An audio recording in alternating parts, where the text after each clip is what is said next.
السلام علیکم ورحمۃ اللہ وبرکاتہ۔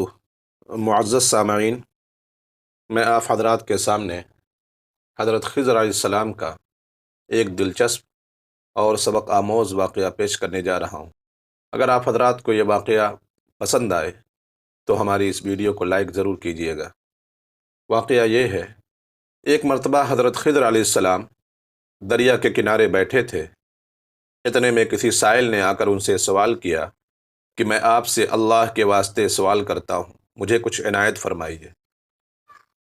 یہ سن کر حضرت خضر علیہ السلام پر بے ہوشی طاری ہو گئی۔ جب کچھ ہوش ہوا تو فرمانے لگے، بھائی، میں تو صرف اپنی جان اور ذات کا مالک ہوں۔ تم نے مجھ سے اللہ کے واسطے سوال کیا ہے، لہذا میں اپنی جان اور ذات تمہارے حوالے کرتا ہوں۔ تم جس طرح چاہو اس کو استعمال میں لاؤ، بازار میں فروخت کر کے اس کی قیمت سے فائدہ اٹھاؤ۔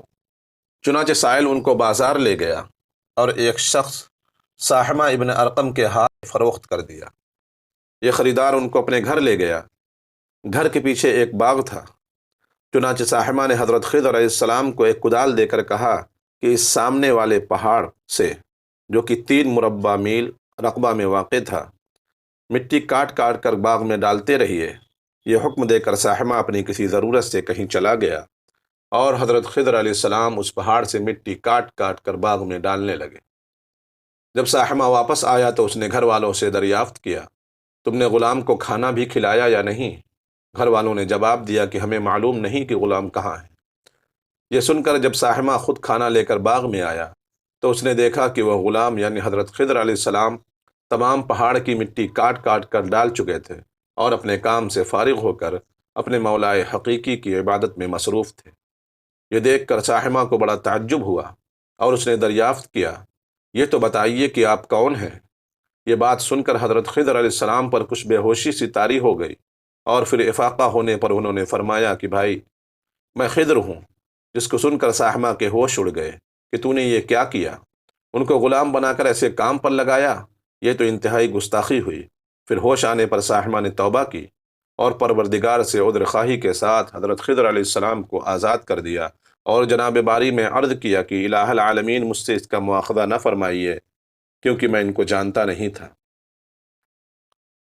اس کے بعد حضرت خضر علیہ السلام نے دعا فرمائی اور سجدہ شکر بجا لائے کہ اے میرے پروردگار، میں تیرے ہی حق میں غلام بنا اور تیرے ہی حق میں آزاد ہوا، اس پر تیرا شکر گزار ہوں۔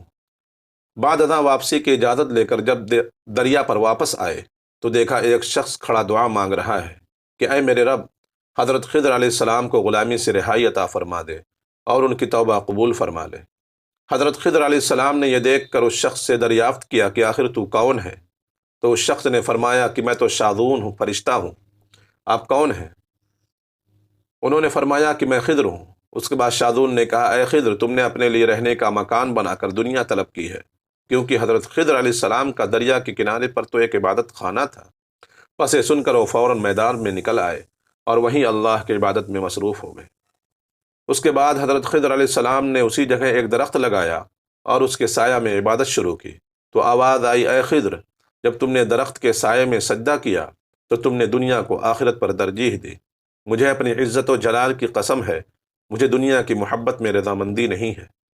اس کے بعد حضرت خضر علیہ السلام نے شاذون فرشتہ سے کہا، اے شاذون، دعا کرو کہ اللہ تعالیٰ میری توبہ قبول فرمائے۔ چنانچہ شاذون نے دعا کی اور اللہ تعالیٰ نے شاذون کی برکت سے حضرت خضر علیہ السلام کی توبہ قبول فرمائی۔